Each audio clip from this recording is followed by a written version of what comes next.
বলাগড়ের BJP প্রার্থী সুমিনা সরকারকে নাপসন্দ কর্মীদের শুক্রবার বিকেলে তাই চুঁচুড়ায় বিজেপির হুগলি জেলার সাংগঠনিক কার্যালয়ে বিক্ষোভ শুরু করলেন বলাগড়ের কর্মী সমর্থকেরা। কার্যালয়ের চেয়ার ছুঁড়ে ফেলে দেন তারা। সঙ্গে প্রার্থী পদ থেকে সুমনাকে অপসারণের দাবি করেন তারা। উল্লেখ্য, সুমনা 2021 সালে বিধানসভা নির্বাচনের আগে তৃণমূল থেকে বিজেপিতে যোগদান। কর্মীদের অভিযোগ, তৃণমূলে থাকাকালীন তাদের ওপরে অত্যাচার করেছেন সুমনা।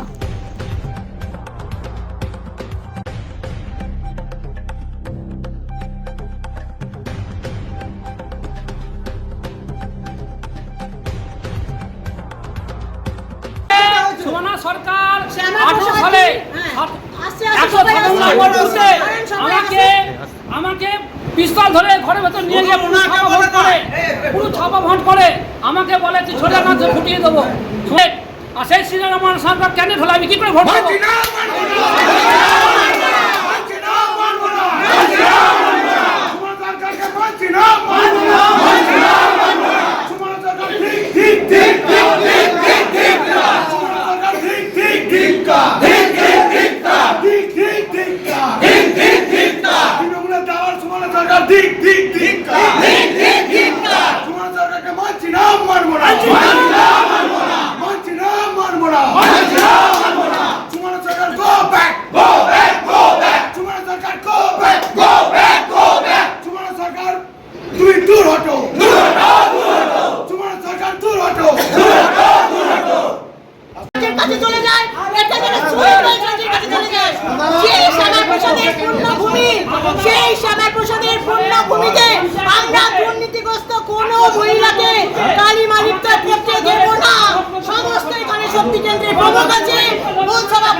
আমাদের সাথে 500 বুথ সভাপতি আমাদের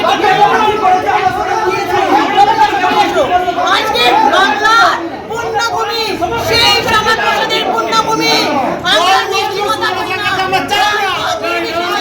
যখন 2018 সালে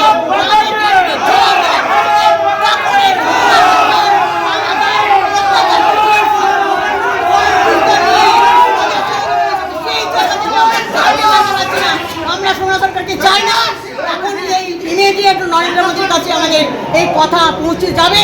আমরা নরেন্দ্র মোদীর কাছে ভিক্ষা চাইছি আমাদের প্রার্থী যে কোনো বুথ সভাপতিকে কিন্তু আমরা চাই না। এখান থেকে আমরা নড়বো না, এখানে আমরা সারাদিন পড়ে থাকবো। আমাদের প্রার্থী পছন্দ নয়, আমাদের প্রার্থী পছন্দ নয়।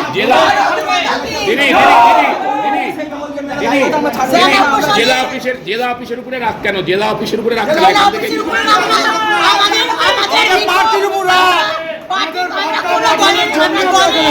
দলের প্রতি আমাদের কোনো পাল্টাতে হবে।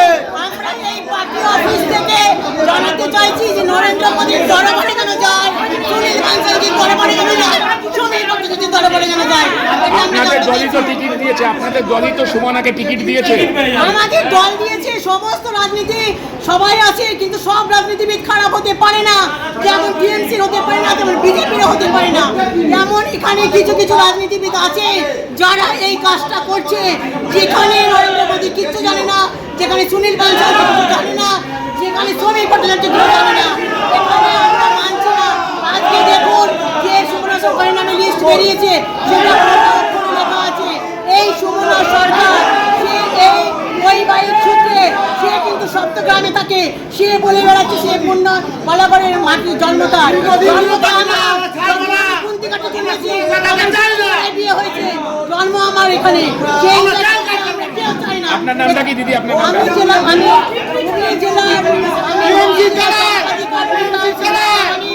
আমি 2014 সাল থেকে এই বিজেপি পার্টিটা করছি। 2018 সালে এই সুমনা সরকার আমার বাড়িতে গন্ডা পাঠিয়েছিল। আজকে সে গেছে টিএমসিতে। লোকের কাছে শুনতে আমরা আমাদের ঘৃণা লাগছে। প্রত্যেকটা লোক বলছে টিএমসির সাথে টিএমসি লড়াই হচ্ছে। আমরা তাদেরকে কি কৈফিয়ত দেব? আমাদের বলতে হবে আমরা কি কৈফিয়ত দেব, এই জবাব আমরা চাই। আপনারা এখানে সমস্ত বুথ সভাপতি আছে, শক্তি কেন্দ্রের প্রমুখ আছে। আমার নাম রীনা প্রামাণিক। বলছি দিদি, ধরুন আজকে বিভিন্ন জায়গায় যে বিজেপির প্রার্থী পদ নিয়ে আন্দোলন হচ্ছে, প্রার্থী পদ পছন্দ হয়নি, আপনার কি মনে হয় এখানেও কি এরকম কোনো সমস্যা আছে? কে বললো আপনাকে এরকম কোনো সমস্যা আছে আমাদের বলাগড়ে এরকম কোনো সমস্যা নেই। বলাগড়ে আমাদের দেখুন গতকাল থেকে প্রচার চলছে, আজকেও সেই সকালবেলা 7টা থেকে প্রচার শুরু হয়েছে, এখনো চলছে। মানুষের মধ্যে এত উৎসাহ বলাগড়ে, আপনি দেখুন খোঁজ নিয়ে, তারাই বলবে দেখছেন কত মানুষ জড়ো হয়ে গেছে, দেখুন কত মানুষ এসে গেছে। মনে হচ্ছে যে বলাগড়ে কোথাও আপনার বিক্ষোভ হচ্ছে বা কিছু হচ্ছে, এরাই বলবেন। এখানে দেখুন মন্ডল সভাপতি আছে, আমাদের ইনচার্জ আছে বিধানসভার, জেলা ডিস্ট্রিক্টের জেনারেল সেক্রেটারি আছে, আরেক মন্ডল সভাপতি আছে, যে কমল মুখার্জি আছে, এখানে বিস্তারক আছেন, আমাদের সিনিয়র কার্যকর্তা, বলাগড় বিধানসভার বিজেপির পুরাতন কার্যকর্তা, উনি উপপ্রধান ছিলেন এবং প্রধান ছিলেন খামারগাছি বিজেপির, এবং কনভেনার ছিলেন বিগত দিনের উনি এই বিধানসভার। দেখুন না, সমস্ত কার্যকর্তা আছে এই মন্ডলে, আপনার থেকে শক্তিকেন্দ্র প্রমুখ থেকে শুরু করে, মহিলা নেত্রী থেকে শুরু করে, বুথ সভাপতি থেকে শুরু করে প্রত্যেকে এখানে আছে। কে বললো আমাদের এখানে এরকম হয়েছে? কোথাও কি হয়েছে? স্লোগান भारत माता की সোনাদি জিন্দাবাদ, সোনাদি জিন্দাবাদ। সোনাদি এগিয়ে চলো, আমরা তোমার সাথে আছি। সোনাদি এগিয়ে চলো, আমরা তোমার সাথে আছি। সোনাদি এগিয়ে চলো, আমরা তোমার সাথে আছি। বিজেপি যদি ক্ষমতায় আসে, বাংলায় দুষ্কৃত রাজ কায়েম হবে, খুনোখুনির রাজত্ব কায়েম হবে। যে শান্ত বাংলাকে অশান্ত করার চক্রান্ত চলছে। এইমাত্র আমার কাছে খবর এলো, বিজেপি অফিসে বলাগড়ের ক্যান্ডিডেট করা নিয়ে ভাঙচুর চলছে। এক দল আর এক দলকে মারছে, বিজেপিকে মারছে। এরা সমাজের আইন শৃঙ্খলা রক্ষা করবে কিভাবে? নির্বাচনের আগে মানুষকে এটা বুঝতে হবে যে কারা ভোট চাইছে।